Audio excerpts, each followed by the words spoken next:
السلام عليكم. النهارده ان شاء الله هنعمل اسهل واسرع طريقه للفراخ المقرمشه البروستد. يا رب تعجبكم، ولو عجبكم الفيديو فضلا الاشتراك في القناه.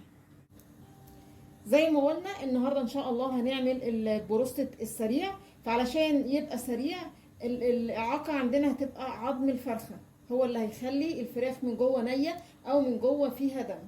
وطبعا لو سلقنا الفراخ علشان نتفادى الحتتين دول اللي هو اللحم ني او العظم فيه دم، يبقى هنضيع طعم البروستد بالسلق، سواء سلق في الحله او هنسلقها على البخار. فعلشان نقليها نعمل ايه؟ يبقى احسن حاجه نتخلص من عظم الفرخ. انا هنا بقى كان عندي فرخه، مش مهم بقى وزنها لان كده كده زي ما قلنا احنا هنخليها، فمش مهم بقى تكون كبيره او تكون صغيره.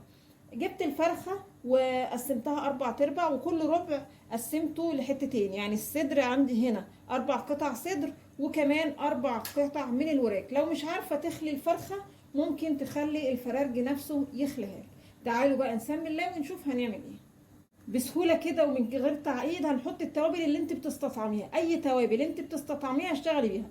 انا معايا هنا معالق صغيره من البصل البودر والثوم البودر، وسنه قرفه بسيطه جدا، وفلفل اسمر وبابريكا، وطبعا الملح. وخدي بالك ان احنا هنستخدم بقسماط بيبقى فيه ملح، فمن البدايه برضو ما نكترش في الملح واحنا بنملح يعني قطع الفراخ.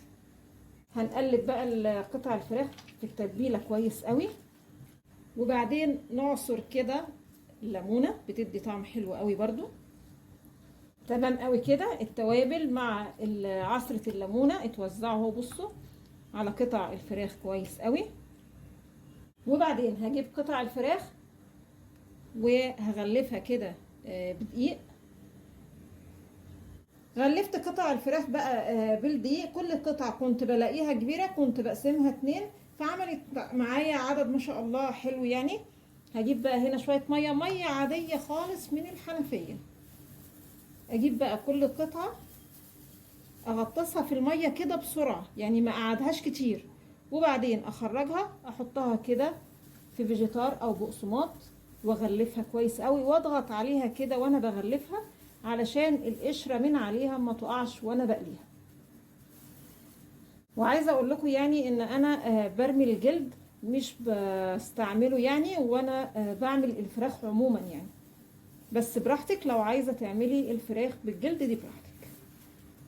الزيت بس يسخن، مش لازم يقدح، ويكونوا شويه زيت صغيرين، مش لازم زيت كتير. زي ما قلنا الفراخ احنا خاليينها فما بتاخدش وقت على الوشين، وبتبقى ان شاء الله استوت.